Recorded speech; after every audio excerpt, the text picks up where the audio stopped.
Emirate web series spree. My daughter-in-law slapped me in front of 200 guests at her own wedding.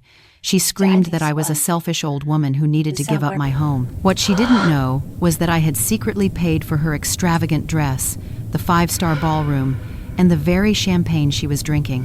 And with one phone call, I was about to make her bankrupt before the first dance. I'm so glad you're here. If you're watching this, please take a moment to like this video and subscribe. And let me know in the comments what city you're listening from. I truly want to know how far my story goes. Before all that, there was the silence. The kind of quiet that only belongs to the deepest hours of the night. My world was small and peaceful then. It was just me, the rhythmic drumming of rain against the window panes of my Seattle condo, and the familiar, comforting scent of old books and brewing tea. At 67, I had cultivated a life of quiet routine. I, Clara Vance, a woman who once chased headlines as a journalist, was content with my predictable days. The peace shattered at high, Mourbet, a.m. The phone on my nightstand shrieked. A violent, piercing sound that felt like a violation of the night. A call at this hour is never good news. It's a harbinger, a crack of thunder that promises a devastating lightning strike is close behind. My hand trembled as I reached for it, the cool metal of my wedding band clinking against the glass of water beside my bed. Clara Vance?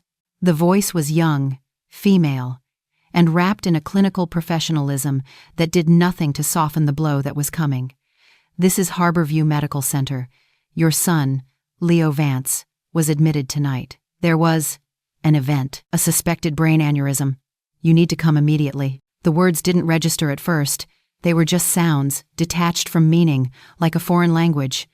Leo, my brilliant, kind-hearted son, the architect who could shape glass and steel into poetry. He was supposed to be at a conference in Portland. He'd called just that afternoon, his voice warm and full of life, telling me his 10-year-old son Noah had finally mastered a difficult piece on the piano. The phone slipped from my grasp and clattered onto the hardwood floor. The world went fuzzy, the sound of the rain outside turning into a dull, distant roar, like the ocean was trying to swallow my building whole. I had buried my own husband a decade ago, but that was a slow, brutal march with cancer. It was a war I knew we would lose. This was a hijacking. It wasn't the natural order of things for a mother to bury her son. I don't remember driving to the hospital. I just remember the hypnotic pulse of my windshield wipers pushing away the relentless Seattle rain and the slick, dark sheen of the asphalt under the streetlights. I arrived still in my slippers and a coat thrown over my nightgown, my gray hair a tangled mess. A grim-faced doctor with exhaustion etched into the lines around his eyes led me to a small, sterile room that smelled of antiseptic and quiet despair. The words that followed were simple, direct, and utterly world-destroying. Massive aneurysm, no warning signs, nothing anyone could have done. He was already gone when the ambulance arrived. Already gone. My Leo, gone. Hours bled into one another. I signed papers my eyes couldn't focus on, answered questions my mind couldn't process. It was nearly noon when Isabelle, Leo's wife of 12 years, finally swept into the waiting room. She wore a tailored cashmere coat that wasn't even damp, and her perfectly manicured nails tapped an impatient rhythm on the screen of her phone. There was no sign of tears behind her designer sunglasses. The traffic was an absolute nightmare, she offered, not meeting my gaze, and I had to find someone to watch Noah. I had already called Noah's school. I had spoken to his teacher and arranged for him to go home with his best friend's family. The fact that Isabelle, his own mother, hadn't thought to do this, that she had left their son to wake up with no idea his father was dead, was, sadly, not surprising. It was just, Isabelle, Leo is gone, I said, my voice hoarse. I watched her closely, the old journalist in me unable to stop observing, even through the thick fog of my grief. Her perfectly glossed mouth formed a small O of surprise. Her hand fluttered to her throat in a gesture that might have seemed genuine if I hadn't seen her practice it in front of a mirror once before a charity gala. But he was fine yesterday, she stammered. For a fleeting second, a flash of what looked like real regret crossed her face. It was quickly replaced by something else, something I couldn't quite name. Calculation, assessment, whatever it was, It was masked a moment later by a more socially acceptable expression of shock. As the day wore on, I watched her. She'd step away to make calls in hushed, irritated tones. I overheard snippets. "No, I can't make the tasting tomorrow." "Yes. The whole day is probably a write-off. We'll have to reschedule." She was treating the death of her husband, the father of her child, as an inconvenient scheduling conflict. When a nurse approached with questions about funeral arrangements, Isabelle waved a dismissive hand toward me. "Oh, Clara knows what he would have wanted better than I do." As we were finally preparing to leave, I saw her catch her reflection in the glass of the hospital's automatic doors. With no audience to perform for, her face was a mask of cool, detached appraisal. She adjusted her hair, smoothed her coat, and pulled out her phone. There was no grief, no shock, just a strategist calculating her next move on a chessboard. I was only just beginning to realize we were playing on. I felt something inside my chest give way, not a crack, but a complete structural failure. The load-bearing walls of my world, the ones my son had helped me build, simply turned to dust. I had not only lost my son, but my grandson was in the hands of a woman who saw his father's death as an opportunity. What I couldn't possibly know then was that Leo had seen it too, and he had already made his last brilliant move to protect us all. My daughter-in-law slapped me in front of 200 guests at her own wedding.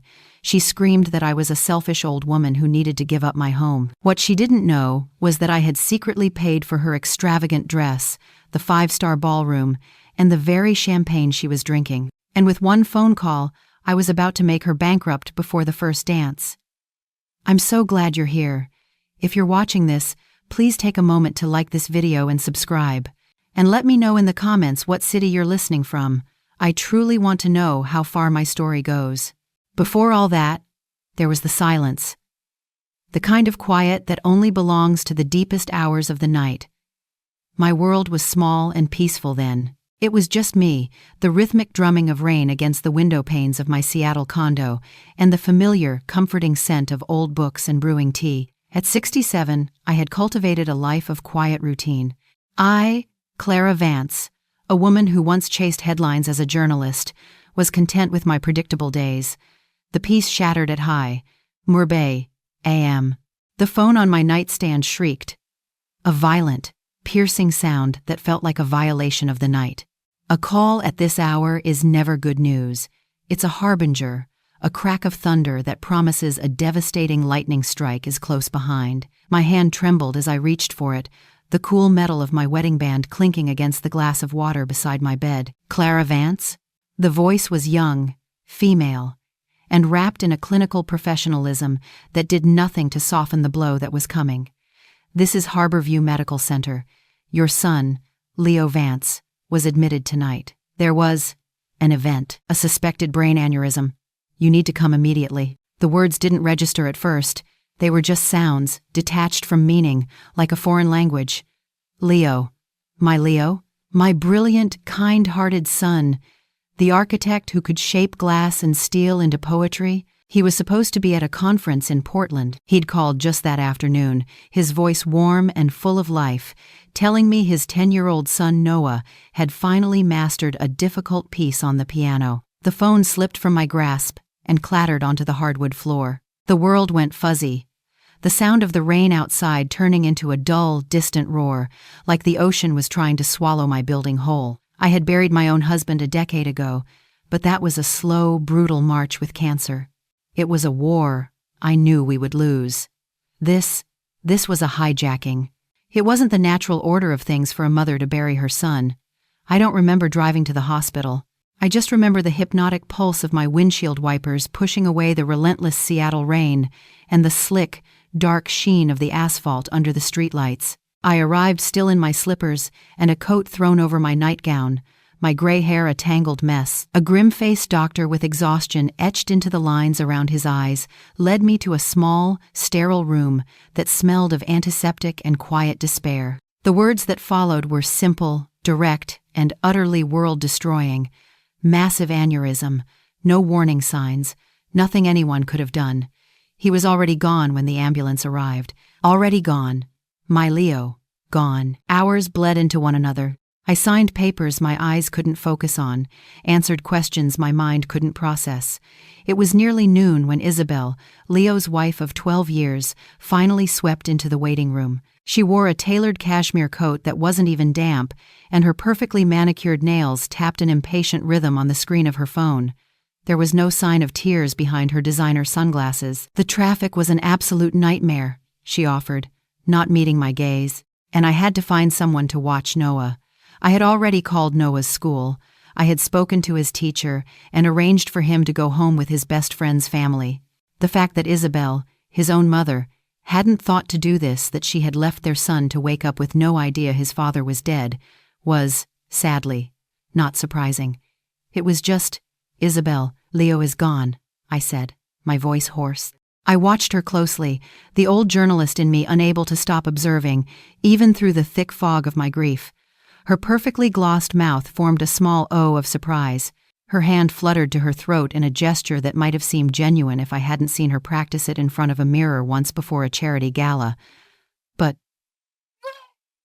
he was fine yesterday," she stammered. For a fleeting second, a flash of what looked like real regret crossed her face. It was quickly replaced by something else, something I couldn't quite name. Calculation, assessment, whatever it was masked a moment later by a more socially acceptable expression of shock. As the day wore on, I watched her. She'd step away to make calls in hushed, irritated tones. I overheard snippets. "No, I can't make the tasting tomorrow." "Yes, the whole day is probably a write-off. We'll have to reschedule." She was treating the death of her husband, the father of her child, as an inconvenient scheduling conflict. When a nurse approached with questions about funeral arrangements, Isabelle waved a dismissive hand toward me. "Oh, Clara knows what he would have wanted better than I do." As we were finally preparing to leave, I saw her catch her reflection in the glass of the hospital's automatic doors. With no audience to perform for, her face was a mask of cool, detached appraisal. She adjusted her hair, smoothed her coat, and pulled out her phone. There was no grief, no shock, just a strategist, calculating her next move on a chessboard.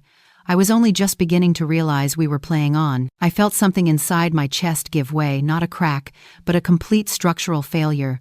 The load-bearing walls of my world, the ones my son had helped me build, simply turned to dust. I had not only lost my son, but my grandson was in the hands of a woman who saw his father's death as an opportunity. What I couldn't possibly know then was that Leo had seen it too, and he had already made his last brilliant move to protect us all. I've been to enough funerals in my life to recognize genuine grief. It's a wild, unpredictable thing. Sometimes it's a storm of tears, sometimes it's a stony, silent dam holding back a flood. But it always has a weight to it, an authenticity that can't be faked. As I sat in the front row of the service a few days later, I witnessed a masterclass in the opposite. The funeral wasn't in a church. We were in the atrium of the new civic library, a breathtaking space of soaring glass walls, warm cedar beams, and polished concrete floors that Leo himself had designed. It had won him a national award. Being there, surrounded by his genius, his legacy, felt like a special kind of torture. The Seattle rain outside streaked down the massive windows, casting a gray, watery light over the mourners. The air smelled of damp wool coats, expensive perfume, and the funereal sweetness of 1,000 white lilies. My attention was split. Half of it was wrapped around my grandson, Noah, who was tucked under my arm. His small body was racked with silent, hiccuping sobs that shook him every few minutes. His suit, a miniature version of his father's, hung loosely on his thin shoulders. His grief was raw, real, and utterly devastating to witness. The other half of my attention was fixed on Isabelle. She had dressed for the part of the tragic widow flawlessly. Her black dress was a designer piece, elegant and subdued, yet it managed to highlight her figure perfectly. Her hair was styled in soft, tasteful waves. Her makeup was subtle, the tear-proof mascara doing its job as she occasionally dabbed at her perfectly dry eyes with a monogrammed silk handkerchief. She leaned against me at calculated intervals, a fragile weight on my shoulder, murmuring things just loud enough for those nearby to hear. He would have loved this turnout, or Leo always spoke so highly of you all. To the casual observer, we were a portrait of family grief, the heartbroken mother and the devastated widow, clinging to each other for support. but I could feel how lightly she rested against me, ready to straighten the moment a person of influence approached. I saw how her eyes constantly scanned the room, assessing each mourner not with sadness, but with the keen eye of a PR agent gauging the importance of a guest list. "Grandma," Noah's whisper was so small I barely heard it over the organ music. "Is Daddy really in that box?" I swallowed past the lump in my throat and squeezed his shoulder. "His body is..." "Sweetheart," I explained gently, my voice thick. "But the part that made him Daddy, his spirit, his love, his silly jokes that's not in there, that part is with you, always." He nodded, his tear-filled eyes fixed on the polished wood of the casket. "I can still feel him sometimes," he whispered, "like he's watching over me." "I believe he is," I said, fighting back a fresh wave of tears. From my other side, Isabelle leaned across me, her expensive perfume an invasive cloud. "Noah, sit up straight. People are watching." I felt Noah's little body stiffen under my arm. Her concern, as always, was not for her son's pain, but for the optics of the situation. It was in that moment I understood why Leo had been leaving Noah with me so often these past few months. After the service, the line of people offering condolences seemed to stretch for miles. They weren't just colleagues. They were people whose lives Leo had touched. "Your son redesigned our community center for free," a woman with kind eyes told me, clasping my hands. "He said the kids in our neighborhood deserved a beautiful space to learn in." Leo was the only architect who took my calls, an elderly man said, his voice trembling. "I wanted to build a wheelchair-accessible addition to my house for my wife. Everyone else said the job was too small." Leo came over on a Saturday and drew up the plans on my kitchen table. Each story was a bittersweet balm on my aching heart. My son had built more than just buildings. He had built connections. He had built hope. I carefully tucked each memory away, a treasure to one day give to Noah. Throughout the reception, I noticed Isabelle in a series of intense, whispered conversations. One was with a tall, impeccably dressed man I didn't recognize. As I approached, they broke apart smoothly. Isabelle introduced him as Marcus Thorne, one of Leo's real estate investment partners. His handshake was brief and cool, his condolences delivered in a tone that rang utterly false. The way Isabelle's hand briefly touched his forearm suggested a familiarity that went far beyond business. I filed the observation away, the old journalist in my head cataloging details even through the haze of grief. By the end of the day, I was emotionally and physically spent. Noah had fallen asleep on a sofa in a quiet alcove, his face finally peaceful. As I draped my coat over him, Ben Carter, Leo's lawyer and best friend since college, approached quietly.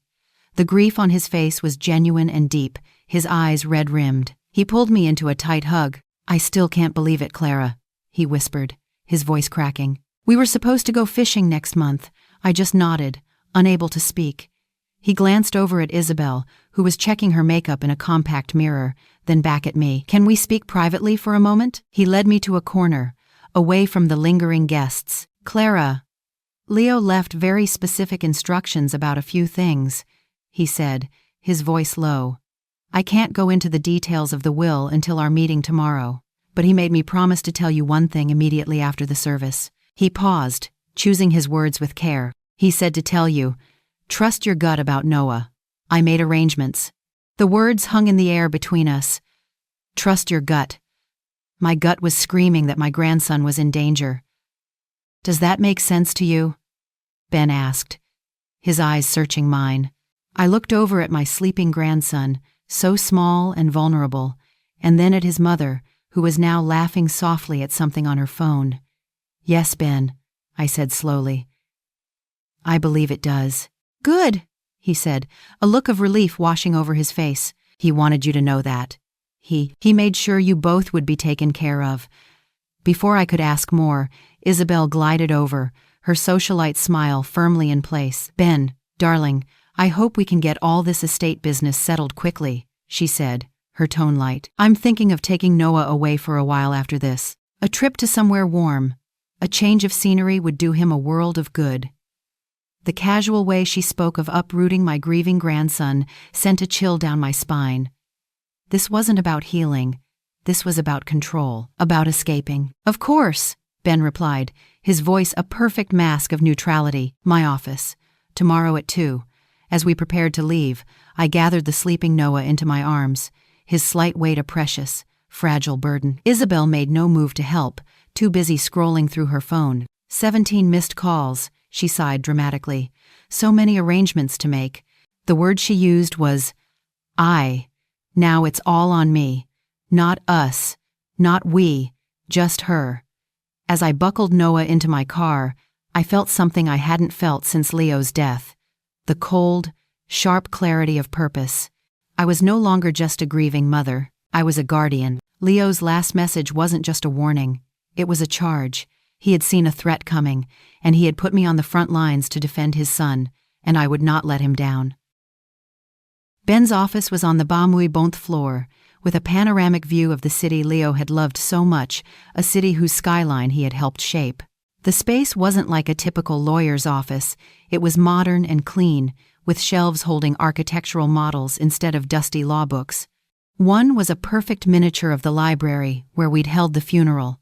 The air smelled of old leather, paper, and freshly brewed coffee. It felt like a space of quiet integrity, a reflection of both Ben and my son. Isabelle sat across from me in a plush leather armchair, a portrait of composed sorrow. She had a small, sympathetic smile on her face, as if she were patiently waiting for the sad but necessary formalities to conclude so she could get on with her life as a wealthy widow. She'd placed a framed photo of her and Leo on the corner of Ben's desk, a strategic prop in her ongoing performance. "Thank you for seeing us so promptly, Ben," she said, her voice smooth as silk. "Leo always said he wanted Noah and me to be secure, above all else. It's a comfort to know he made such thorough plans." The subtext was clear. "Give me what's mine so I can leave." I said nothing, my hands folded tightly in my lap, my grief a heavy cloak. But beneath it, Leo's words from the night before echoed in my mind. I made arrangements. Ben, looking tired but resolute, sat behind his large oak desk. He cleared his throat and picked up a thick document bound in a blue legal folder. "All right," he began, his gaze briefly meeting mine with a look of shared sorrow. "As you both know, Leo's will is straightforward. I'll read the primary bequests now." He started with a few small gifts to charities Leo supported. Then, he turned to Isabelle. "To my wife, Isabelle Vance, I bequeath the full contents of my life insurance policy, valued at $1 million, as well as my investment portfolio with Meridian Global." Isabelle's mask of grief flickered with a brief, triumphant smile. She gave a small, dignified nod, as if this was exactly what she expected. $1 million, plus a portfolio that was likely worth another $500,000. A substantial sum. But it was what came next that mattered. The house. The real prize. I braced myself. Ben took a slow breath before continuing, his voice steady. "The family home, located at Motnin Bay Cham Bonwihai Ocean View Drive, which I designed and built, along with its contents, both vehicles, a Mercedes sedan and a Range Rover SUV, and the contents of my personal bank account at First National Bank, are bequeathed in their entirety to my mother, Clara Vance." The silence that followed was so absolute I could hear the faint hum of the computer on Ben's desk. I felt the blood drain from my own face. The house? The cars? It made no sense. This was not what I wanted. It wasn't right. Isabelle's smug composure dissolved in real time. I watched her face cycle through a fascinating, horrifying series of emotions. First, polite confusion, as if she'd misheard. Then, disbelief. And finally, the mask cracked, revealing the cold, reptilian fury that had been hiding underneath all along. "That's impossible," she hissed, her carefully manicured nails digging into the soft leather of her chair. "That house is our marital property. We bought it together." Ben, without looking up, slid a document across the desk toward her. "The house was purchased and titled solely in Leo's name before your marriage, Isabelle. The deed was never converted to joint property. It's all here. What about Noah's college fund?" Isabelle demanded, her voice rising, losing its polished edge. "Leo promised he was setting aside a fortune for Noah's education." "He did," Ben confirmed calmly. "Leo established an irrevocable trust for Noah's educational and life expenses, funded with $2 million. A flash of relief, of victory, appeared in Isabelle's eyes. But it vanished as Ben delivered the final blow. "You are not the trustee of this account. Then who is?" The question was a venomous whisper. Ben's eyes met mine for a fraction of a second. "Clara has been named the sole trustee for all funds related to Noah's care, education, and well-being until he is 25. The room fell silent again. I could almost see the gears turning in Isabelle's head, the frantic calculations, the weighing of options, the desperate search for a loophole. "This is a mistake," she said finally, her voice once again modulated and controlled, a masterful pivot back to playing the victim. She turned to me, her eyes wide with a look of practiced, wounded appeal. "Clara, you know this isn't what Leo would have wanted. He was under so much stress lately. He wasn't himself. Surely you don't intend to take Noah's home away from him?" There it was, the manipulation, framing this as me hurting my own grandson, rather than her losing control. I kept my expression as neutral as I could. "I'm as surprised as you are, Isabelle," I said, and it was the honest truth. I need time to process all of this. After Isabelle swept out of the office with a clipped, "We'll be in touch," Ben asked me to stay. He closed the heavy door, and the sounds of the city faded away. He looked at me, his professional demeanor softening. "There's more, Clara," he said quietly. "Leo left this for you. His instructions were to give it to you privately, after the reading." He handed me a thick cream-colored envelope. My name was written on the front in my son's familiar, elegant script. My hands trembled as I took it. "Leo knew what he was doing," Ben said, his voice full of conviction. "Trust that." I clutched the envelope to my chest and left the office. In the lobby, I saw Isabelle. Her back was to me, and she was on the phone, her voice a low, furious murmur. I ducked behind a large potted plant, my heart pounding. "Completely blindsided me," she was saying. "The house, the cars, even Noah's education fund. No, I don't think he suspected a thing. It must have been his mother's influence, whispering in his ear for years. Of course, I'm going to fight it, Marcus. I've put 12 years into this family. I deserve more than some life insurance policy." I retreated silently.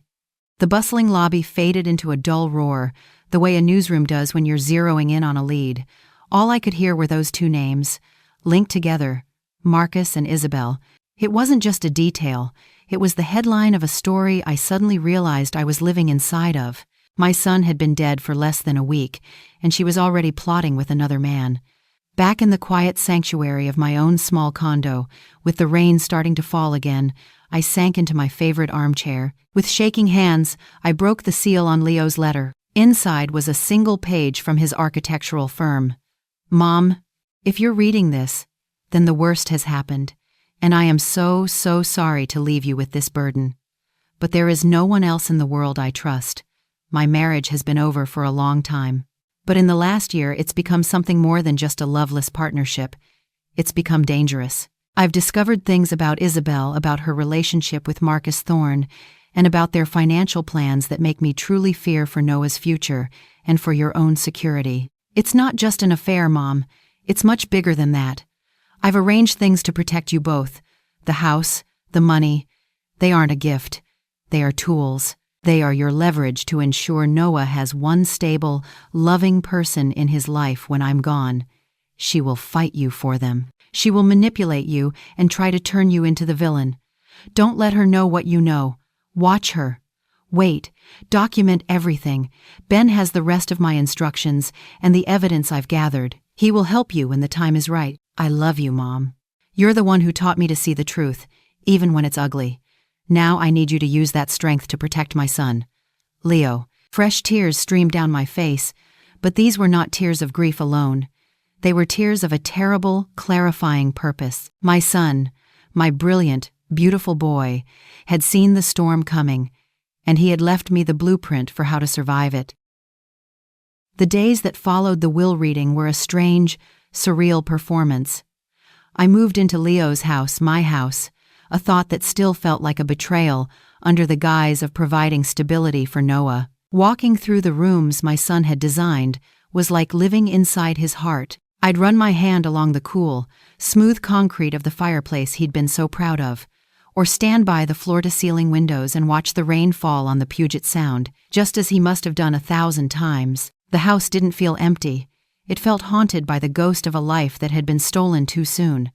It smelled faintly of him cedar, old books, and the ghost of the coffee he brewed every morning. The first night, I stood in Leo's study late, surrounded by his life's work. A part of me rebelled against my son's final request. This isn't me, I thought, my hand resting on a stack of his blueprints. I'm a journalist. I deal in facts, in evidence, in direct confrontation, not this quiet, dishonest game of shadows and whispers. I was about to turn away, to call Ben and tell him I couldn't do it, when I heard it. A small sound from down the hall, Noah, murmuring in his sleep. A child's sound, innocent and vulnerable in the heavy silence of the house. And just like that, the conflict within me vanished. This wasn't about my nature. This wasn't about revenge. It was for the little boy sleeping in his father's room. Leo's letter wasn't a request. It was a charge. And for Noah, I would learn to play the game. Isabelle, to my surprise, welcomed my presence. She saw me not as an intruder, but as a temporary obstacle that could be managed with the right amount of superficial charm. Her campaign began subtly. "Oh, Clara, you're a lifesaver," she'd say, handing me a mug of tea as I helped Noah with his homework at the massive kitchen island. "I just don't know how I'd get through this without you." Her voice was laced with a sweetness that didn't reach her eyes. Her eyes were busy, always busy, scanning the room, assessing the value of the custom cabinetry, the high-end appliances. I played my part. The grieving, slightly befuddled mother-in-law, too overwhelmed to think straight. "Of course, dear," I'd reply, my voice a little shaky. "We have to be strong for Noah." Inside, the journalist was taking notes. Tactic, moat, feign dependency to create a false sense of alliance. A few days later, I found a glossy brochure on the coffee table. It was for a place called Seabrook Meadows, a luxury senior living community with photos of smiling, silver-haired people playing tennis and attending wine-tasting classes. "I just picked this up on a whim," Isabelle said, pretending to notice it for the first time. "It just made me think. I worry about you in this big house all by yourself, eventually, all the upkeep. It's so much." Tactic, tie. Frame selfish desire as selfless concern. "That's thoughtful of you, dear, but I can't even think about that right now," I'd murmur, clutching my teacup. "It's all just too much." And so the quiet game began. She would circle, probing for weaknesses, planting seeds of doubt about my ability to manage. And I would watch, listen, and retreat into my role as the fragile old woman, all while my mind was a flurry of observation and analysis. That night, after putting Noah to bed, I opened a fresh notebook. At the top of the first page, I wrote, "Project Isabelle," and I began to document everything. Every conversation, every manipulative comment, every little lie. I knew I couldn't do this alone. The next day, I called Ben. "I need to see you," I said, my voice low. "Somewhere private. After hours." That evening, I was back in his office. The sky outside the panoramic window was a deep, bruised purple, the city lights just beginning to glitter. Ben didn't offer me coffee this time. He poured 2 glasses of a smoky, amber-colored whiskey and pushed one across the desk to me. "Leo's favorite," he said, his voice heavy. He said it was the color of a perfect sunset. We sat in silence for a moment, the shared grief a tangible presence in the room. "His letter," I began, my voice catching. "He said there was more than an affair." Ben nodded slowly, swirling the whiskey in his glass. He looked older than he had a week ago. "Clara, there's something I need to tell you. And I'm ashamed I never said anything to Leo." He took a long sip before continuing. "I never liked her. From the very beginning, there was always something off. I saw things, little things, the way she'd look at a room before she'd look at the people in it, the way she talked about money, not as a tool, but as a destination." He stared out at the city lights. "About a year ago, Leo and I were having a drink, right here. He was worried. He said Isabelle was pushing him to invest in some can't-miss tech startup her friend Marcus was launching. He said the numbers didn't feel right, that it all felt too slick. I told him to trust his gut, that it sounded shady." Ben looked at me, his eyes filled with regret. But then he told me how happy she was, how excited she was about the life they could build. He was so in love, Clara, and I was his best friend, not his financial advisor. So I backed off. I told him to just be careful, and I've regretted it every single day since he died. His confession broke something open in me. I wasn't alone in my suspicions. Ben had seen it too. He was my ally. It wasn't just a bad investment, was it, Ben? I asked quietly. No, he said, his voice grim. It was fraud. I've done some preliminary digging. Marcus Thorne has a history of failed startups and angry investors. This new venture, it's a shell game. I think they were planning on using Leo's inheritance, the money from your husband, to fund it, and then run. It all clicked into place. Leo's fear for my security. Isabelle's desperation to control the estate. It was bigger than I imagined. Leo knew, I whispered. He must have found proof. I think so, Ben said. He called me a few days before he died, said he had something for me to hold on to for him. Something for safekeeping. He said it was his insurance policy. He sent a locked briefcase over by courier the next day. I haven't opened it. It's in my firm's secure storage. A jolt of adrenaline shot through me, cutting through the fog of grief. An insurance policy. Evidence. I need to see it, Ben, I said, my voice firm. I need to see what's in that case. He nodded, his expression resolute. I'll have it brought here tomorrow. We'll open it together. I left his office feeling a strange mixture of terror and hope. The game was more dangerous than I had realized, but for the first time since that terrible call in the rain, I felt like I was on solid ground. Leo hadn't just left me a blueprint, he had left me a partner, and he had left me a key to unlocking the whole rotten truth. The next morning, I was in Leo's study. It was my favorite room in the house, a sanctuary of creativity and intellect. One wall was filled with his book's thick volumes on architectural theory, urban planning, and art history. Another was covered in framed blueprints of his most famous designs. The air was still, holding the faint scent of old paper and the woodsy aroma of the pencils he always used. I sat at his large drafting table, staring at the rain lashing against the window, my coffee growing cold in my hands. I was waiting. And every tick of the grandfather clock in the hall felt like a hammer blow against my ribs. Ben arrived at 10, holding a handsome, well-worn leather briefcase. It looked like something Leo would have carried. Ben's face was grim. He placed it on the desk between us, the sound of it landing on the wood echoing in the quiet room. "This is it," he said. "I haven't touched the locks." I nodded, my throat too tight to speak. "Call me the second you're done," he said, giving my shoulder a supportive squeeze before seeing himself out. I was alone with my son's last secret. For a long time, I just stared at it. The case was a dark, rich oxblood leather with brass latches that had dulled with age. It was a tangible piece of my son, a silent witness to his final, frantic months. Taking a deep, shuddering breath, I reached out and flicked open the latches. The sound was a pair of sharp, definitive clicks. The contents were neatly organized. On top, there were bundles of old project files, architectural sketches on thin, crinkly paper. I lifted them out, my heart aching as I recognized a preliminary sketch for the library. Deeper, there were financial statements, old tax returns, nothing that seemed out of the ordinary. My hope began to sink. Had I misunderstood? Had Leo's insurance policy been nothing more than a metaphor? Then I saw it. At the very bottom, nestled in a small hollow cut into the lining of the case, was an object wrapped in a gray microfiber cloth. Beneath it lay a single, folded note.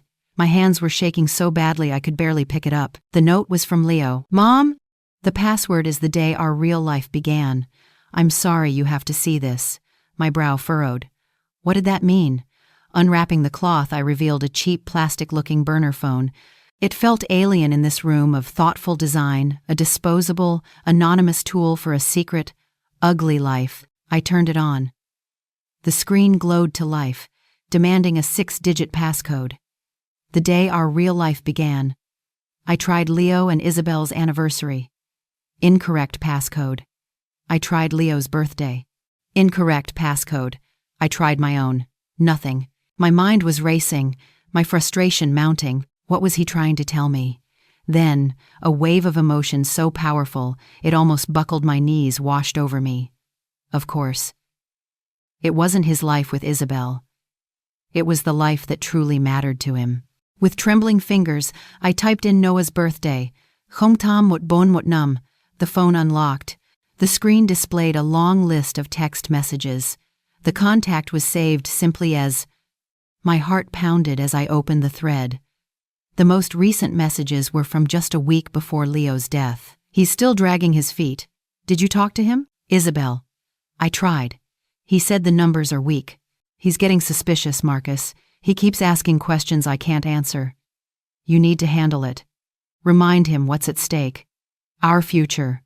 Noah's future. The casual, callous way they used my grandson's name as a tool made me feel sick. I scrolled up, my eyes flying across months of conversations.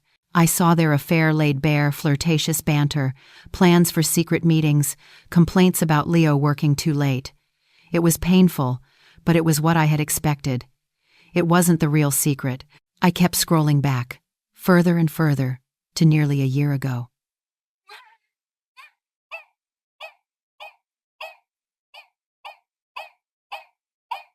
The beginning of the real deception.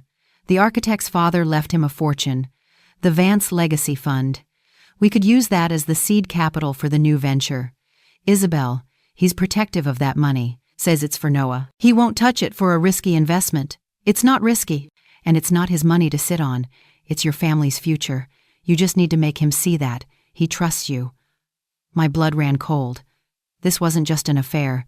This was a long con. A calculated plot to steal the money my husband and I had worked our entire lives to build. I read on, my horror growing with every message. I saw Marcus coaching Isabelle on how to manipulate my son, what to say, how to play on his love for her and Noah. They had cruel nicknames for him.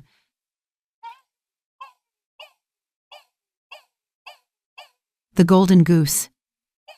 They referred to me as the old journalist, mocking my quiet, simple life while they plotted to steal from me.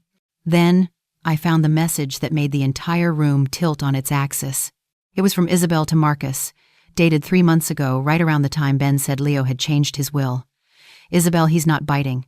He took the prospectus to a third-party analyst. He said the valuation is pure fantasy and the tech is unproven. He's too much like his mother, too cautious. We might have to move on to Plan B. I held my breath, waiting for the reply. It came a moment later. There is no Plan B. His name is the only thing that gives this venture credibility. You need to close this deal, Isabelle.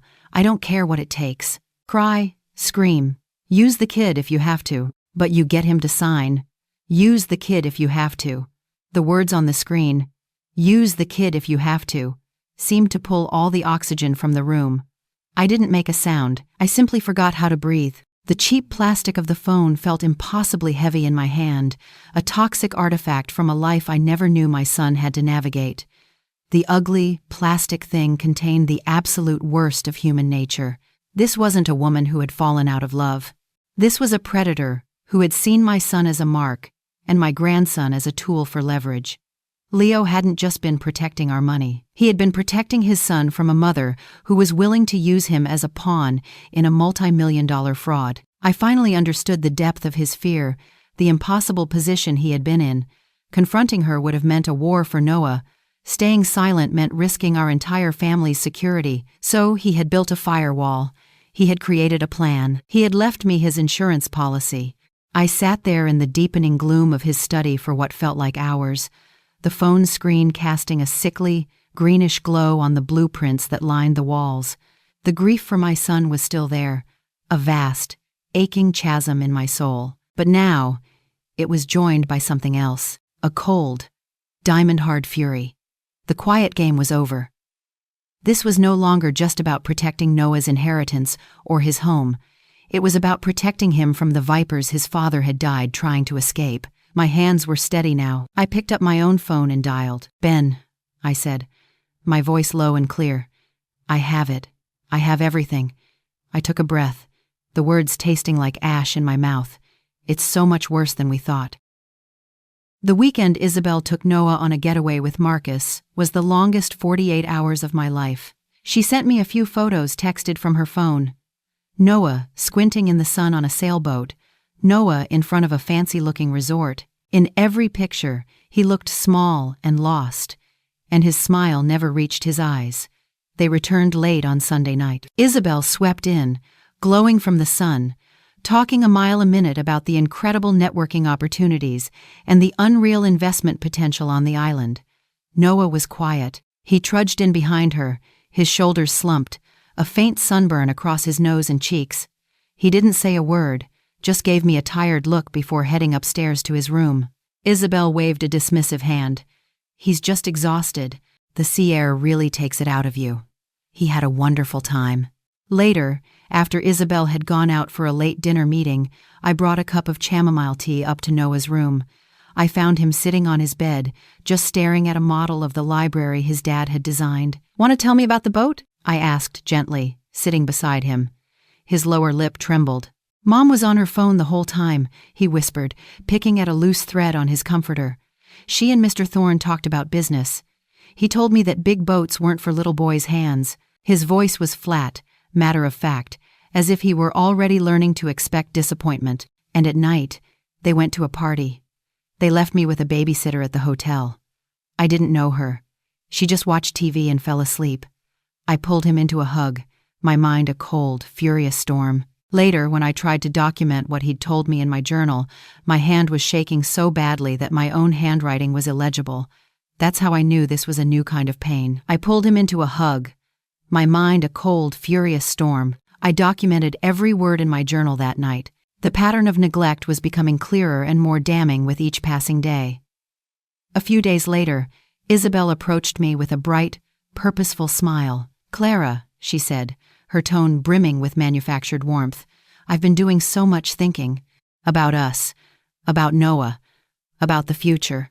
I want to take you out to dinner tonight, just the two of us. There's a wonderful new restaurant downtown I've been dying to try. I think I've come up with a solution that will give us all peace of mind." I knew, with absolute certainty, that this was it. This was the endgame. The restaurant was exactly the kind of place I despised. It was achingly modern and minimalist, with cold marble surfaces and lighting so dim you could barely read the menu. The air was filled with the low murmur of quiet, transactional conversations and the faint clinking of expensive silverware. This was Isabelle's turf, a stage for a power play.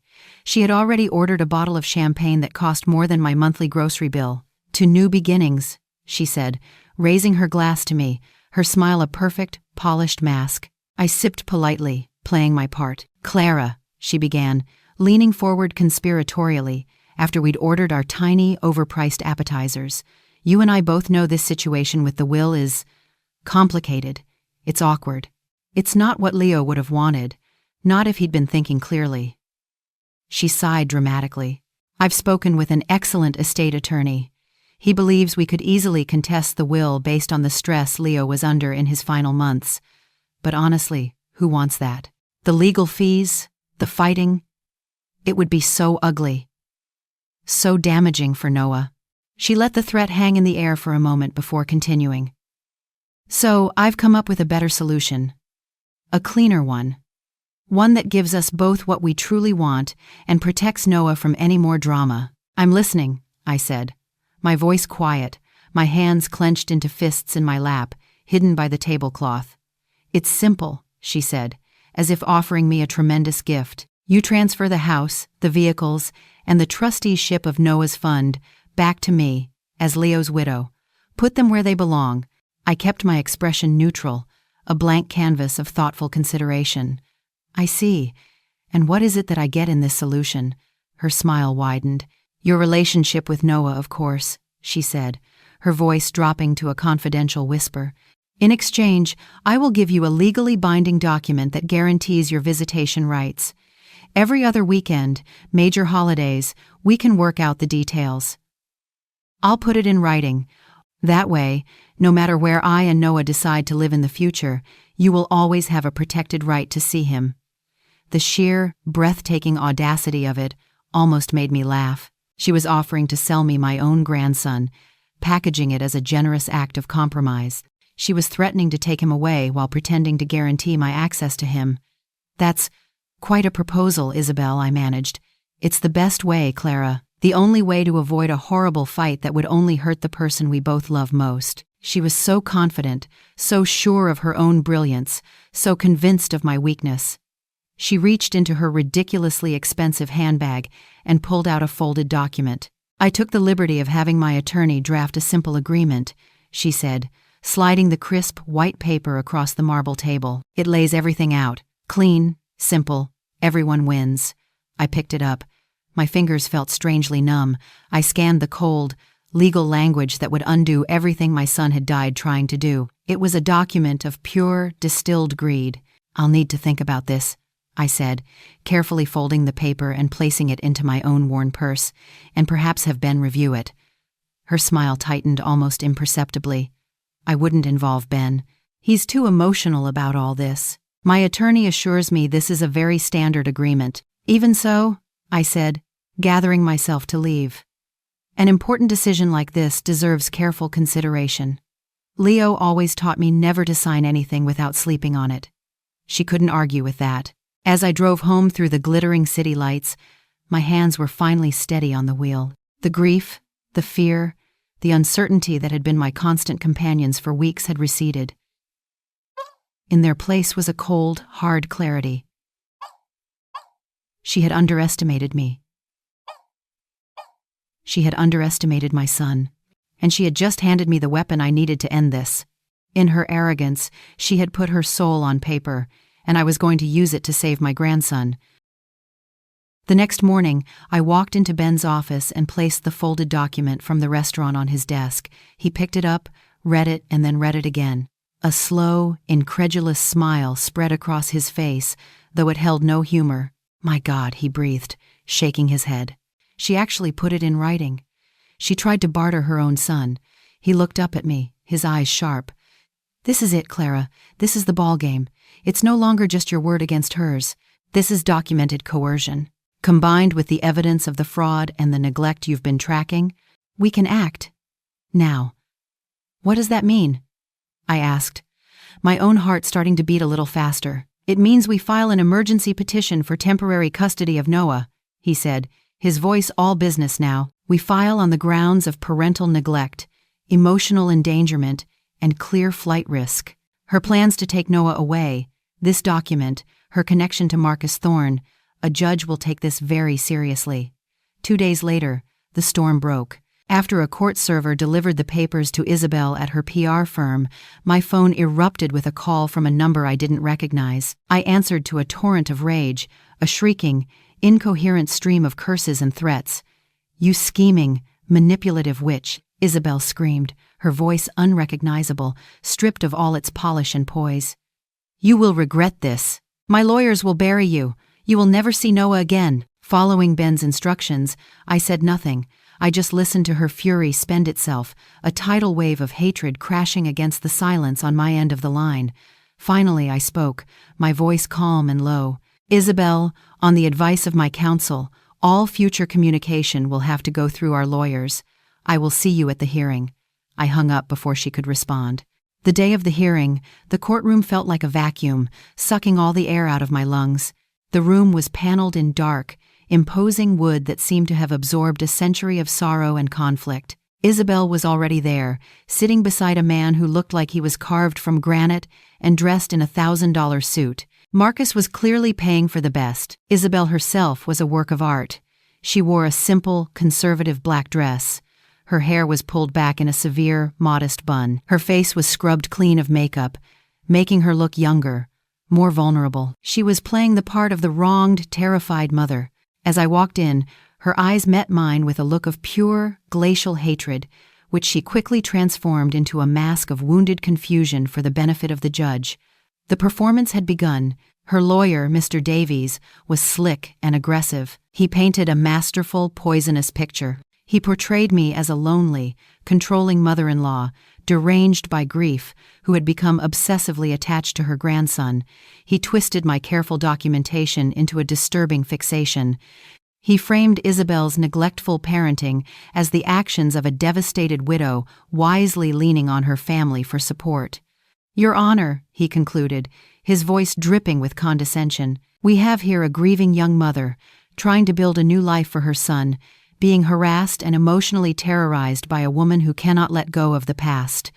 Then it was Ben's turn. He was the opposite of Davies.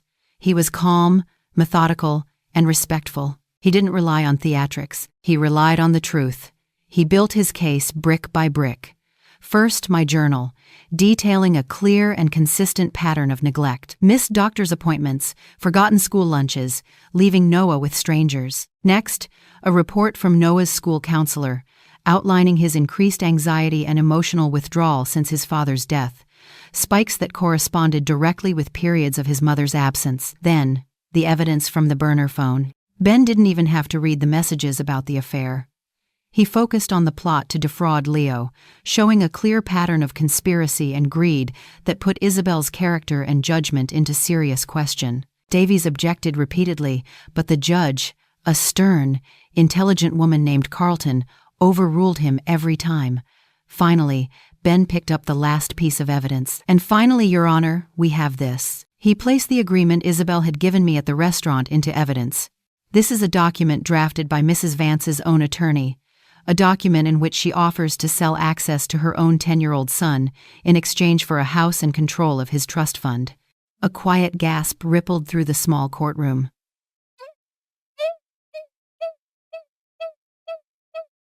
Mr. Davies was on his feet, sputtering about mischaracterizations and discussions made under duress, but the damage was done. The document spoke for itself. Judge Carlton stared at Isabelle for a long, silent moment. Isabelle shrank under her gaze, her carefully constructed composure beginning to fray at the edges. The judge called for a 1-hour recess to review the evidence. The wait was the worst part. I sat on a hard wooden bench in the hallway, staring at my hands, while Isabelle and her lawyer huddled in a furious, whispered conference at the far end. When the bailiff finally called us back in, my legs felt like lead. This was it. Noah's entire future rested on the next few minutes. Judge Carlton wasted no time. She looked over her glasses, first at Isabelle, then at me. Having reviewed the evidence presented, she stated, her voice firm and clear, leaving no room for argument, I find there is significant and compelling cause for emergency intervention in the custody of the minor child, Noah Vance. I let out a breath. I didn't realize I had been holding. The evidence shows a disturbing pattern of emotional neglect and a profound lack of judgment on the part of the mother, Mrs. Vance, the judge continued. Most troubling is Exhibit D, the so-called agreement, which I find to be a transparent and appalling attempt at coercion. It suggests a view of the child not as a human being to be nurtured, but as an asset to be leveraged. Isabelle made a small, choking sound. Therefore, Judge Carlton declared, her voice ringing with finality, temporary sole legal and physical guardianship of Noah Vance is hereby granted to his grandmother, Mrs. Clara Vance, for a period of 90 days, pending a full psychiatric evaluation and family assessment. The carefully constructed mask of the victim didn't just crack, it dissolved. The muscles in her jaw bunched into hard knots. The wounded softness in her eyes sharpened into something feral. For the first time, everyone in that courtroom was seeing the predator that my son had seen. No, she shrieked, jumping to her feet. You can't do that. He's my son. She's a crazy old woman. She's been poisoning him against me. Her lawyer tried to restrain her, whispering urgently in her ear, but she shook him off. Her face was a twisted mask of pure, undiluted rage, her carefully crafted performance utterly obliterated. Judge Carlton watched the meltdown, her expression impassive, her eyebrows slightly raised. Mrs. Vance, she said, her voice dangerously calm, your outburst in this courtroom is doing little to dissuade me of the notion that I have made the correct decision. I strongly advise you to compose yourself. With a sharp rap of her gavel, she concluded, Court is adjourned. As we filed out, Isabelle blocked my path in the hallway. Her face was blotchy, her eyes wild with a hatred that was terrifying to behold. This isn't over, she hissed, her voice low and trembling with fury. You think you've won? You have no idea what you've just started. Ben stepped between us, shielding me. Mrs. Vance, all further communication will be through counsel. We will be in touch to arrange the terms for your first supervised visitation." As her lawyer finally managed to pull her away, I leaned against the cool marble wall of the hallway, the adrenaline finally leaving my body, replaced by a profound, bone-deep exhaustion. We had won, at least, for now. For the first time since that horrible night, Noah was safe. But as Isabelle's parting threat echoed in my ears, I knew this wasn't the end. It was just the end of the beginning. Explaining the court's decision to a 10-year-old was one of the hardest things I've ever had to do. Ben had arranged for Noah's school counselor, a kind woman named Mrs. Albright, to be there. We sat with him in the sunlit living room of Leo's house, and as gently as we could, we told him that for a little while he would be living full-time with me. I watched his small face, expecting confusion, maybe even anger. Instead, I saw his shoulders, which had been perpetually tensed up near his ears, slowly relax. He looked from me to Mrs. Albright, his eyes wide. "So, I don't have to go on any more trips?" he asked, his voice barely a whisper. "No, sweetheart," I said, my heart aching. "Not unless you want to." A single tear rolled down his cheek, but his expression wasn't one of sadness. It was relief. In that moment, I knew we had done the right thing. He had been carrying a burden no child should ever have to bear, and we had finally lifted it. The court had ordered supervised visitation for Isabelle, twice a week, at a neutral family center downtown. She attended the first two.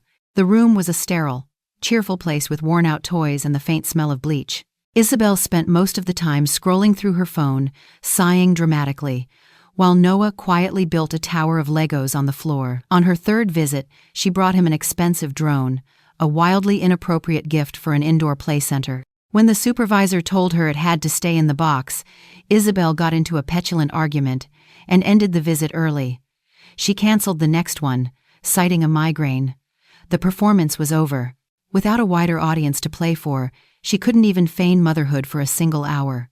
About a month after the hearing, she cornered me. I was getting groceries out of my car when her sleek white SUV pulled up, blocking me in. She got out, and the woman I saw was not the polished PR executive.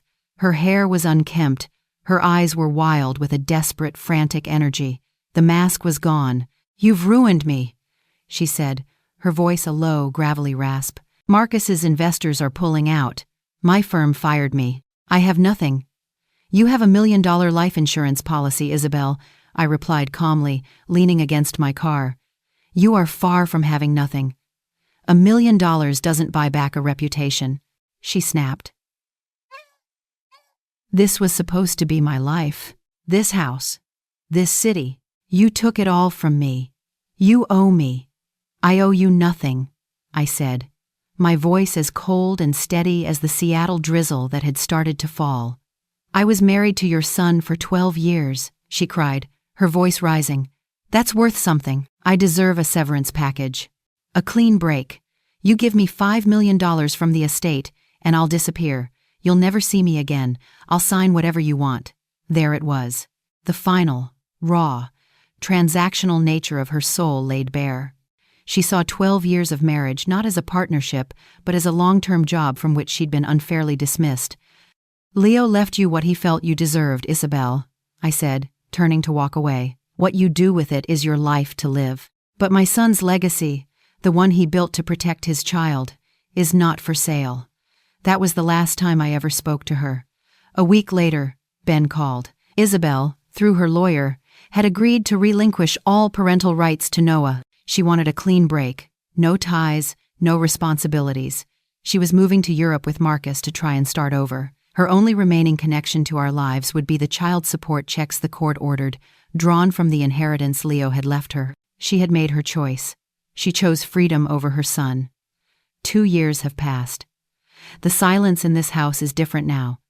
It's not the silence of grief or tension. It's a comfortable, peaceful quiet, punctuated by the sound of Noah practicing the piano he plays beautifully now, or the easy laughter we share over dinner. The ghost of my son is still here, but he's a warm, welcome presence, not a painful one. Noah is 12, and he's thriving. The anxiety that used to shadow his face is gone, replaced by the confident, curious expression of a boy who feels safe. He's the captain of his school's debate team and has his father's keen eye for design and his mother's, well, I like to think he has my resilience. We talk about Leo often. We've built a small memorial garden in the backyard with a stone bench overlooking the water. We sit there sometimes, and I tell him stories about the father he's starting to forget.